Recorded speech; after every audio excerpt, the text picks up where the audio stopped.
Pada video sebelumnya, kami telah membahas 3 amalan yang berpahala haji, yakni sholat 5 waktu berjamaah di masjid, melakukan sholat isyraq, dan menghadiri majelis ilmu di masjid. Jika Anda belum menontonnya, silakan tonton terlebih dahulu ya, agar pembahasan lanjutan ini tidak rancu dan mudah Anda pahami. Baiklah, berikut amalan-amalan lain yang senilai dengan pahala haji apabila sungguh-sungguh dikerjakan dengan niat karena Allah Ta'ala. Amalan keempat, membaca tasbih, tahmid, dan takbir setelah sholat.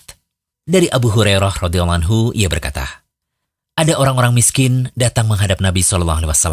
Mereka berkata, orang-orang kaya itu pergi membawa derajat yang tinggi dan kenikmatan yang kekal. Mereka sholat sebagaimana kami sholat, mereka puasa sebagaimana kami berpuasa. Namun, mereka memiliki kelebihan harta, sehingga bisa berhaji, berumroh, berjihad, serta bersedekah. Nabi SAW lantas bersabda, maukah kalian aku ajarkan suatu amalan yang dengan amalan tersebut kalian akan mengejar orang yang mendahului kalian dan dengannya dapat terdepan dari orang setelah kalian? Dan tidak ada seorang pun yang lebih utama daripada kalian kecuali orang yang melakukan hal yang sama seperti yang kalian lakukan.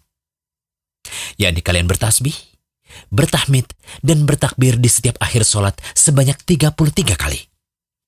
Kami pun berselisih.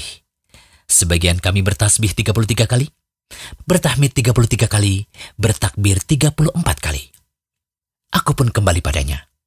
Nabi SAW bersabda, ucapkanlah subhanallah, walhamdulillah, wallahu akbar sampai 33 kali. Hadis riwayat Bukhari. Abu Sholih yang meriwayatkan hadis tersebut dari Abu Hurairah berkata, orang-orang fakir dari kalangan muhajirin kembali menghadap Rasulullah SAW. Mereka berkata, saudara-saudara kami yang punya harta, yakni orang kaya, akhirnya mendengar apa yang kami lakukan. Lantas mereka pun melakukan semisal itu.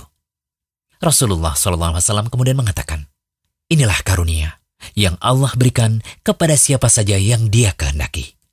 Hadis riwayat Muslim. Jadi, setelah sholat, jangan pergi dulu. Bacalah dzikir yang dicontohkan oleh Rasulullah SAW tadi, karena pahalanya senilai dengan haji. Amalan kelima, umroh di bulan Ramadan.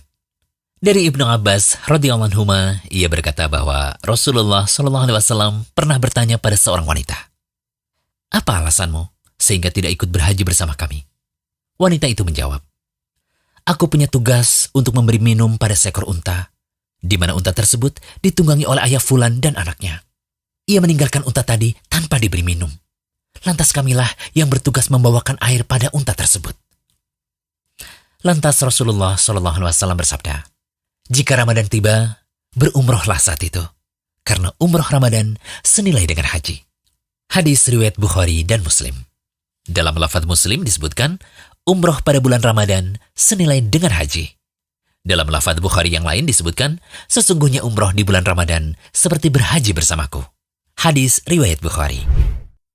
Imam Nawawi rahimahullah berkata, yang dimaksud adalah umroh Ramadan mendapati pahala seperti pahala haji. Namun bukan berarti umroh Ramadan sama dengan haji secara keseluruhan. Sehingga jika seseorang punya kewajiban haji, lalu ia berumroh di bulan Ramadan, maka umroh tersebut tidak bisa menggantikan haji tadi. Kemudian amalan keenam, berbakti pada orang tua atau birrul walidain. Dari Anas bin Malik radhiyallahu anhu, ia berkata, ada seseorang yang mendatangi Rasulullah SAW dan dia sangat ingin pergi berjihad tetapi tidak mampu. Lalu beliau bertanya padanya, apakah salah satu dari kedua orang tuanya masih hidup? Ia menjawab bahwa ibunya masih hidup. Rasul pun berkata kepadanya, bertakwalah kepada Allah dengan berbuat baik pada ibumu. Jika engkau berbuat baik padanya, maka statusnya adalah seperti berhaji, berumroh, dan berjihad. Hadis riwayat At-Tabrani dalam Al-Mu'jam, Al-Awsat, dan Al-Baihaqi dalam Syu'aib Al-Iman. Ada nukilan dari At-Targhib yang menyatakan bahwa sanad hadis ini jayyid, yakni antara hasan dan sahih.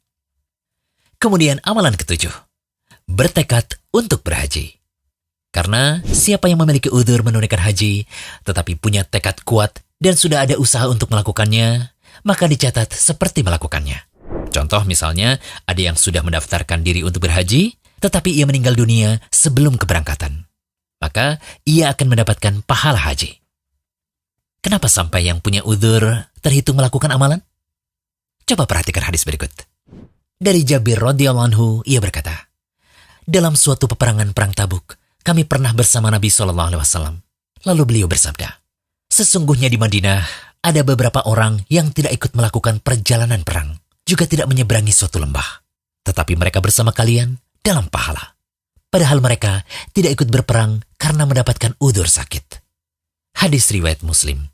Sebagaimana pula Nabi SAW bersabda, jika salah seorang sakit atau bersafar, maka ia dicatat mendapat pahala seperti ketika ia dalam keadaan mukim, tidak bersafar, atau ketika sehat. Hadis riwayat Bukhari. Itulah 7 amalan berpahala haji. Namun, amalan-amalan yang telah kami jelaskan tadi bukan lantas menggugurkan kewajiban haji ya. Perlu dipahami bahwa amalan-amalan tadi hanya senilai dalam pahala, bukan senilai dalam amal. Sehingga masih ada kewajiban berhaji bagi yang mampu untuk menunaikan rukun Islamnya. Contoh kasus lain misalnya, membaca 1 kali surah Al-Ikhlas setara dengan sepertiga Al-Quran. Meskipun surah ini sama dengan sepertiga Al-Quran, tetapi tidak bisa menggantikan bacaan Al-Quran. Salah satu buktinya adalah apabila seseorang mengulangi surah ini sebanyak 3 kali dalam sholat, tidak mungkin bisa menggantikan surah Al-Fatihah. Karena membaca surah Al-Fatihah adalah rukun sholat. Semoga bisa dipahami dengan baik, dan kami juga berharap amalan-amalan yang telah kami jelaskan pada video kali ini maupun video sebelumnya bisa menambah ilmu agar bisa diamalkan. Amin. Jangan lupa kunjungi rumaiso.com, update setiap hari, insya Allah.